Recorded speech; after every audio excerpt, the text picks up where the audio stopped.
The New England Patriots are also re-signing one of their key pending free agents. Now, New England, they don't really have a lot of big free agents. They, for the most part, signed all of their pending free agents for this offseason this time last year. So they might not have made a lot of big moves in free agency last offseason, but they made sure that their key players sticked around. Honestly, Austin Hooper, Dietrich Wise, Jonathan Jones, those are the biggest, pending free agents that the Patriots have left. And I would say that Austin Hooper was at that top of the list for me. Austin Hooper is re-signing with the Patriots on a one-year deal worth $5 million. The deal is worth up to $7 million through incentives. What this means for Austin Hooper is that he's getting a little bit of a pay bump compared to what he got last year. When the Patriots signed him last year under Elliott Wolf, they had signed him to a one-year deal. It was worth about $3.5 to $4.5 million. So with this deal, he's actually getting a bit of an increase. And I think Austin Hooper deserves this. One of my big things that I want to say is that I think Austin Hooper is going to thrive as much with the Patriots in 2025 as he did 2024. Now, everybody's saying, oh, well, it's a different scheme. It's a different system. It's a different head coach. Quarterback is the same. And that's one of the big things. Talk about Drake Maye here in a second, his connection with Austin Hooper. But I don't understand this thought process that because the scheme is switching, that all of a sudden Austin Hooper's just not going to be good for the Patriots like he was last year. Do we all understand this system that Josh McDaniels runs?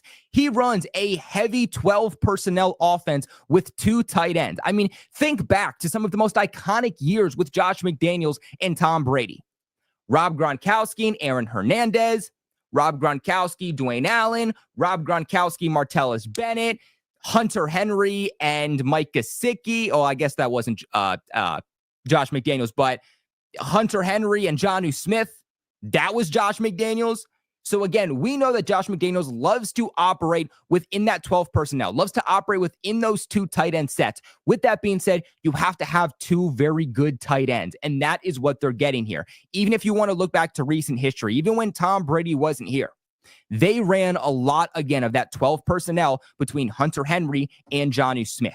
So there is still a big, big role for Austin Hooper to fill. Maybe even a world in which the way he's implemented and the amount he's implemented might actually be more in the offense this coming season compared to what it was last year. In fact, let me real quick see what Austin Hooper, his overall usage was for the Patriots last season in terms of overall snap count. So according to this, last season, Austin Hooper played 53% of the Patriots' offensive snaps. It wouldn't surprise me if he's playing about that much, if not a little bit more. I could see Austin Hooper playing 65% of the Patriots' offensive snaps, just given the type of system that McDaniels is going to run. And I was a little bit worried that the Patriots might not get back Austin Hooper just because I thought he was going to have a pretty decent market. He used to be a Pro Bowler. He was a two-time Pro Bowler at one point in his career, one of the best tight ends in the NFL. Then he started to go to multiple different organizations. He started to fall off, and league-wide, he became more of a tight end 2 than he was a tight end 1. But he came back to the Patriots, and he had a bit of a resurgence, right?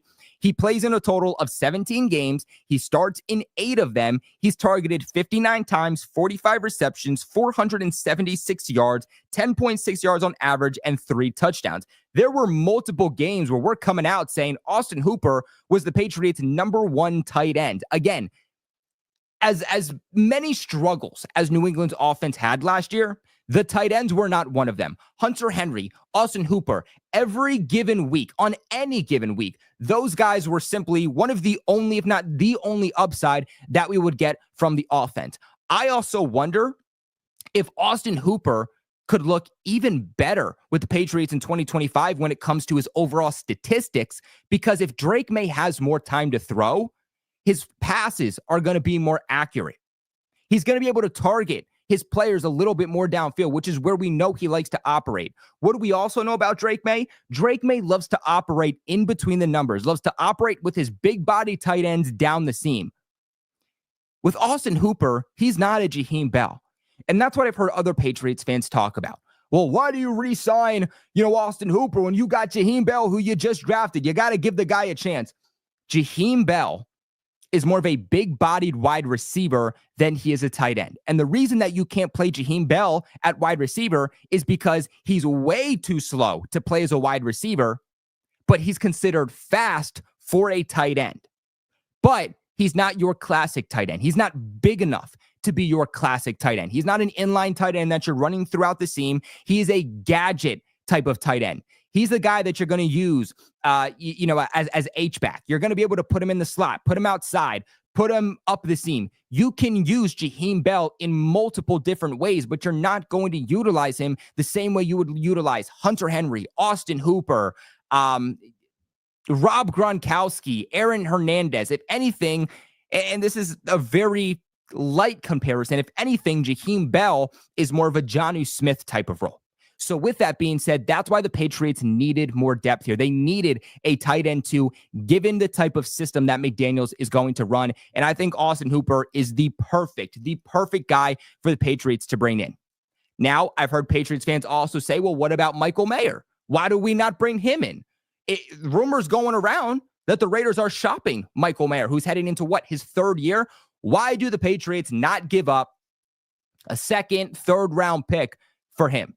And as much as I would have liked that, I think they're officially out.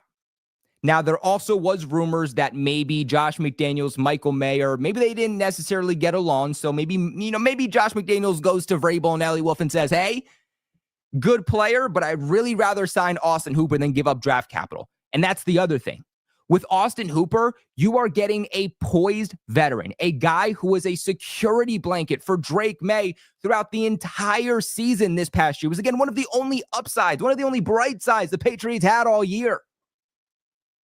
I'm sure the Patriots, I guess they want to get younger, but I'm sure the Patriots, they also want guys, they want veterans on the team that can help lead the team, can help lead your young quarterback, can help him in times of desperation, in times of question, and just be players that know where to be, know how to play, and can be on the same page as your quarterback. And that's something that you're not getting with Michael Mayer. Given where this team is also at, I don't think we should expect the Patriots to make a lot of trades. Yeah, I've heard Patriots fans, say, we have a lot of draft capital. We have a lot of cap space. Why don't we use our draft capital to go make trades for established players? And while I'm not telling you that there's never going to be any type of trade, what I am telling you is that given how rough this overall roster is, the Patriots understand, Elliott Wolf, Mike Vrabel, they understand that the way to build a successful team long-term, to build stability with a good team long-term, is by building through the draft. And with that being said, if the Patriots can go out with the high-end draft capital that they have, early picks in each round, if they can hit on those players, you're getting high-end players, young players on rookie deals for 4 upwards to 5 years if they get them on that, first round, 5th year option. So again, why not roll with Austin Hooper, who works in your system, instead of having to give up a 2nd or 3rd round pick for Michael Mayer? I'll take Austin Hooper 10 out of 10 times.